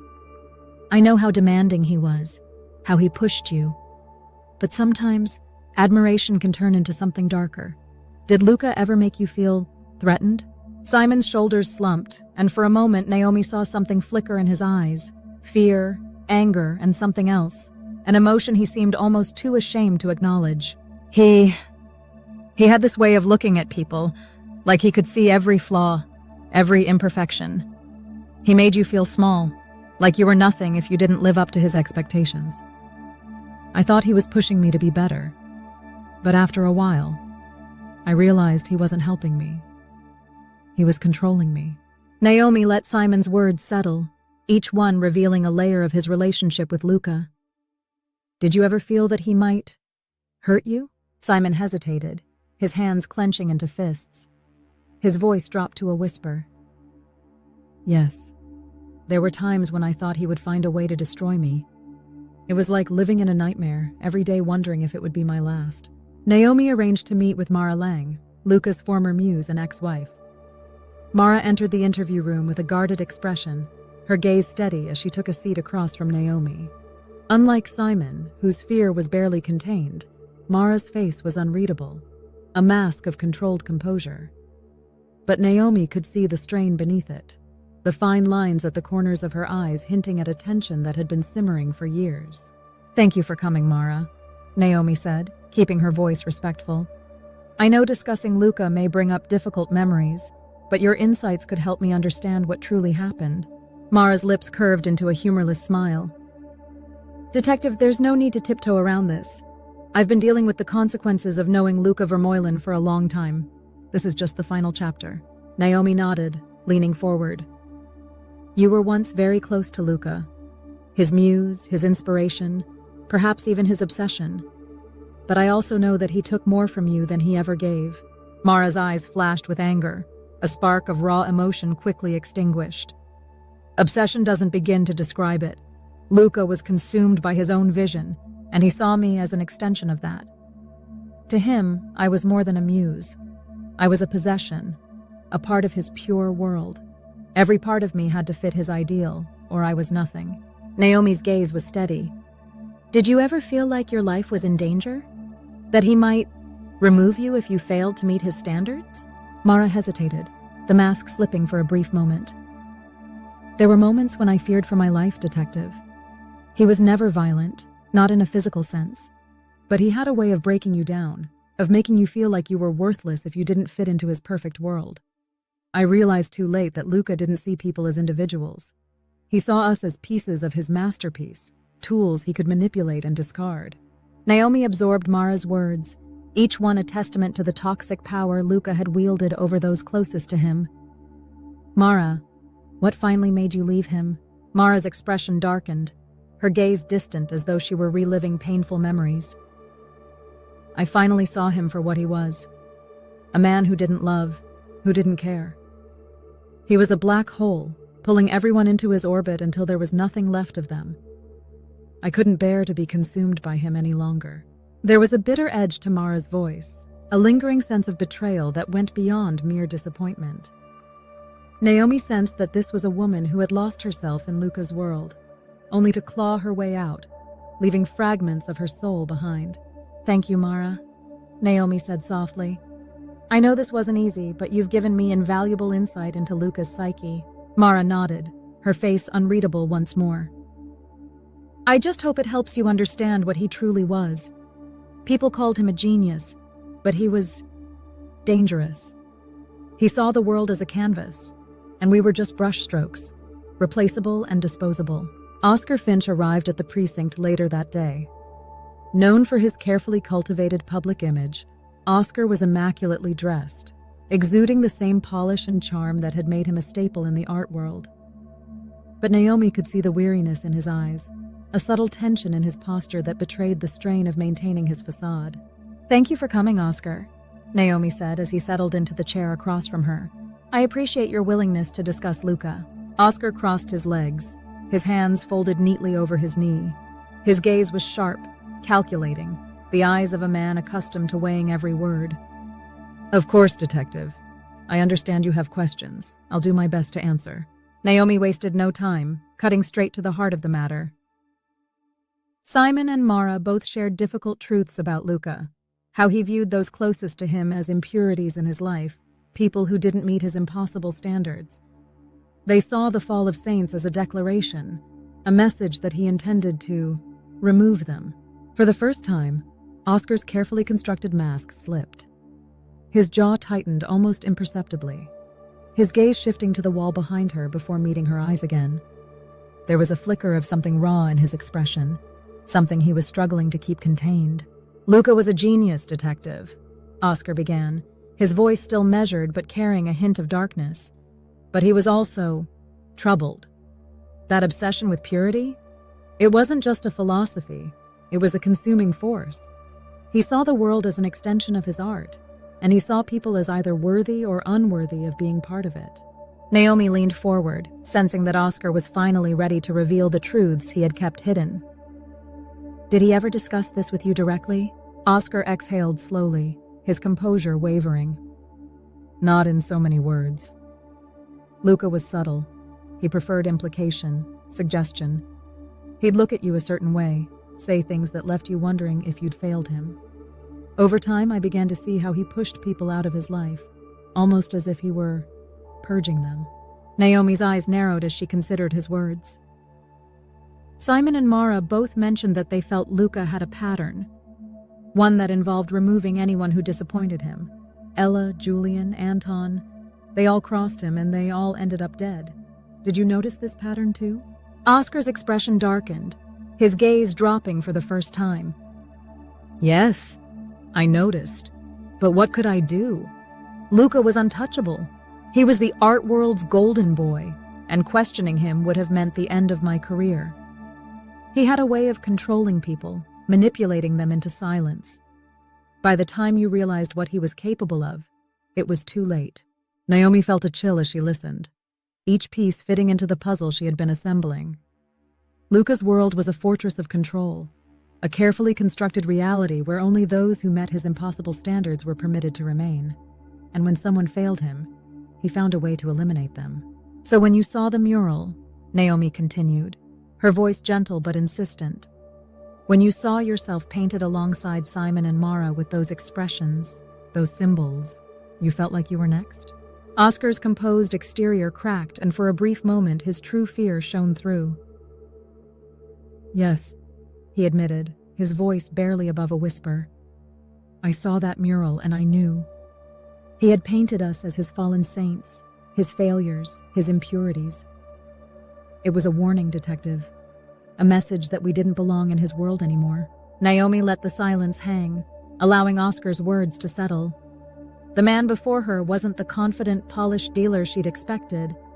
He was someone who had been pushed to the edge, forced to confront a reality that shattered his carefully maintained facade.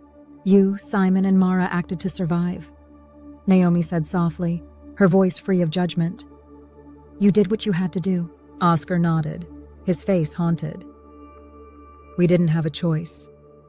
Luca was a threat we couldn't escape. We knew he would never stop, that he would go to any length to purify his world, and we weren't willing to let him do that to us." Naomi felt a pang of empathy for the man sitting before her. In Luca's world, survival had become a matter of betrayal or destruction, forcing each of them into an impossible choice. As Naomi pored over her notes later that evening, she felt the weight of each revelation settle over her. Luca Vermeulen had been a man of immense talent, but his genius had come at an unimaginable cost. He had surrounded himself with people he could control, bending their lives to fit his vision, only to discard them when they no longer served his purpose. The Fall of Saints wasn't just a masterpiece. It was Luca's final act of control, a calculated declaration of his worldview, a world where only those who met his impossible standards were permitted to remain. Each interview, each file she reviewed revealed a new layer of Luca's manipulation. He had been both mentor and tyrant, a figure who commanded loyalty while giving none in return. And those who dared to defy him had found themselves trapped in a nightmare, their lives consumed by his relentless pursuit of artistic purity. As Naomi stared at the photographs of the mural, each face took on a new significance. Simon, Mara, and Oscar had not been paranoid or overly dramatic. They had been victims, trapped in a web of controls so intricate that escape had seemed impossible. Luca had pushed them to the edge, forcing them to choose between submission and destruction. In the quiet of her office, Naomi allowed herself a moment of reflection. She felt a profound sadness for those who had been caught in Luca's shadow, each one drawn in by his brilliance, only to be consumed by the darkness that lay beneath. The Fall of Saints would stand as both Luca's greatest work and his greatest failure, a testament to the devastating power of unchecked genius. Naomi closed her case notes, feeling the heavy weight of the investigation lingering like a shadow. Luca Vermeulen's legacy was not just his art, but the fear he had instilled in those closest to him. His genius had cast a long, dark shadow, transforming his studio into a prison, a place where he wielded power over his loved ones, with an iron grip disguised as mentorship. Stepping out into the night, Naomi knew that this case would stay with her. It was a stark reminder of the fine line between brilliance and madness, of the people who had suffered for the sake of an artist's twisted vision. As she walked away from the precinct, Naomi felt a sense of closure, tempered by the knowledge that for Simon, Mara, and Oscar, there would be no easy escape from the trauma Luca had inflicted. His shadow would haunt them, a reminder of the price they had paid for living in a world created by a man who demanded everything, yet gave nothing in return. The wind howled across the barren plains of Eridim, the land of shifts, a place where reality and time ebbed and flowed like the tides of an invisible sea. No map could chart its borders, no traveler had returned to speak of its wonders or horrors, and the very earth beneath one's feet could change with the blink of an eye. It was said that the gods themselves abandoned it after shaping the world, leaving it as a remnant, a shifting memory of their will. Yet here, in the heart of Eridim, a young woman stood, her face battered by wind and dust, her cloak torn and stained from a journey far too long. She was Mira, the last daughter of the Hollow tribe, the only people ever known to have walked the shifting lands and survived. She had not chosen this fate. It was thrust upon her by destiny, by whispers of old prophecy, and by the dark dreams that plagued her since childhood. For years, Mira had been haunted by visions of a vast, forgotten city hidden within the shifting lands, a place older than any kingdom, older than time itself. The city called to her, its voice like a river in her mind, murmuring secrets that she could barely grasp. The elders of her tribe had feared this calling, for no one had ever dared to seek the lost city and returned whole. Some spoke of madness, others of death. But Mira was not like the others. She was bound to the city. It was her fate, and she knew there could be no peace until she found it. Her hand rested on the hilt of her sword, an heirloom from her mother, its edge dull but still sharp enough to kill. The shifting will begin soon, she whispered to herself, watching the horizon ripple as though the land itself were waking from a long sleep. Mira took a step forward. The earth beneath her feet trembled, then shifted, pulling her to a new landscape. The barren plains were gone, replaced by towering cliffs and a forest of crimson trees, their leaves rustling with an otherworldly hum. The city was close. She could feel it. From the shadows of the trees, something stirred, watching her. Its form was hidden, but its presence was undeniable, like a breath on the back of her neck. Mira did not turn. She had known since the beginning of her journey that she was not alone. "You've come far," a voice said, echoing through the trees. Mira's hand tightened on her sword. "Show yourself." The voice chuckled, and from the darkness emerged a figure draped in a long, flowing robe. The face beneath the hood was hidden, but two eyes burned with a cold blue light. "I mean you no harm, last daughter," the figure said softly. "I have watched your journey. I have seen your struggle." Mira did not lower her sword. Who are you? I am called the Watcher. I guard the path to the City of Shadows, the place you seek. The City of Shadows. Mira's breath caught in her throat. The name was familiar, though she had never heard it spoken before. It was the city of her dreams, the city that haunted her. Why do you guard it? She asked, her voice steady. The Watcher tilted its head. To keep out those unworthy of its secrets, and to guide those who are destined to enter. Mira felt a chill. What do you mean, destined? The Watcher stepped closer, its presence growing larger, more oppressive. You are not the first to seek the city, but you are the first who has the blood of the Hollow tribe, the first to carry the mark. Mira's heart raced. She had always known she was different, that there was something inside her that set her apart. But no one had ever spoken of a mark. What mark? She demanded. The Watcher raised a hand and a soft blue light emanated from beneath its cloak. It pointed to Mira's chest. She looked down, her breath catching. Beneath the dirt and grime of her journey, a faint symbol glowed, intricately carved into her skin just above her heart. She had never seen it before. Your ancestors sealed the city long ago, the Watcher continued, to protect the world from the truth within. But you, last daughter, are the key. You are the one who can open the gates. Mira staggered back, her mind reeling. She had always thought her journey was to find the city, to discover its secrets. But to be the key, to be the one who would unlock whatever lay within, that was more than she had ever bargained for. I don't understand, she said, her voice trembling. Why me? What is inside the city? The Watcher's glowing eyes narrowed. The city holds the answers to the beginning of time, to the creation of the world. But it also holds something far more dangerous, something that could unravel everything. Mira's grip on her sword faltered. What do you mean? The city is alive, Mira, the Watcher whispered. It has been waiting for you, and once you open the gates, it will awaken. Mira's journey through the Crimson Forest was short, the Watcher guiding her with eerie precision. The trees began to thin, and in the distance, the outline of towering black spires came into view. The city was vast, larger than anything she had ever imagined, its walls impossibly high and carved from a dark, shimmering stone that seemed to drink in the light. As they approached, the gates loomed before her, massive and unyielding. Symbols similar to the one on her chest were etched into the stone, glowing faintly in the dim light. This is where I leave you, the Watcher said, its voice low. The choice is yours, last daughter. Enter and face the truth of what you are, or turn back and let the city sleep for another eternity. Mira looked up at the gates, her heart pounding in her chest. She had come too far to turn back now, but something deep inside her stirred with unease, a whisper of doubt, of fear. What if she wasn't ready? What if the city held something far worse than she could imagine? But there was no other choice. There never had been. Taking a deep breath, she placed her hand on the gate. The mark on her chest flared with light, and the gates groaned as they slowly swung open. The City of Shadows welcomed her. Inside, the city was silent, its streets empty and still. The air was thick with a sense of waiting, as if the city itself was holding its breath.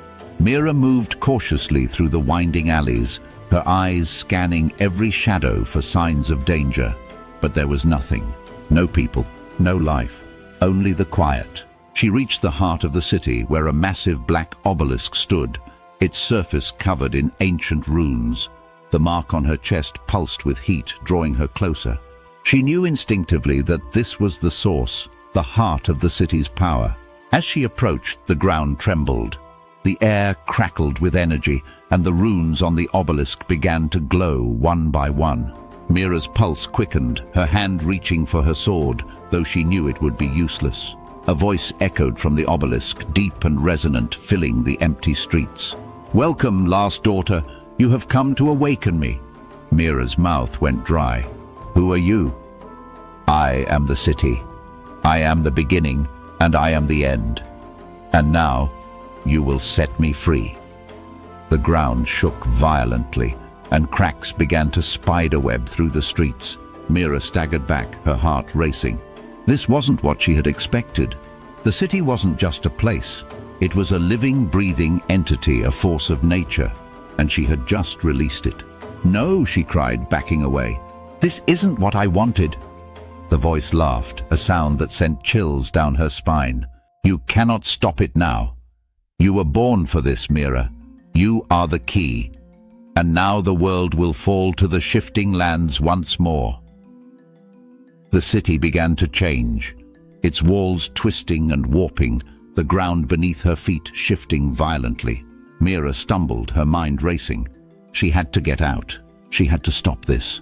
But as the city crumbled around her, she realized the terrible truth. There was no escape. The shifting lands were not just a place. They were the world, and the city had always been a part of her. And now she was part of it. Mira stood frozen, watching as the city consumed itself, folding into a vortex of dark energy. The mark on her chest burned with an intensity she could barely stand. Her vision blurred as the world twisted and fragmented around her. Suddenly, she was no longer standing in the city of shadows.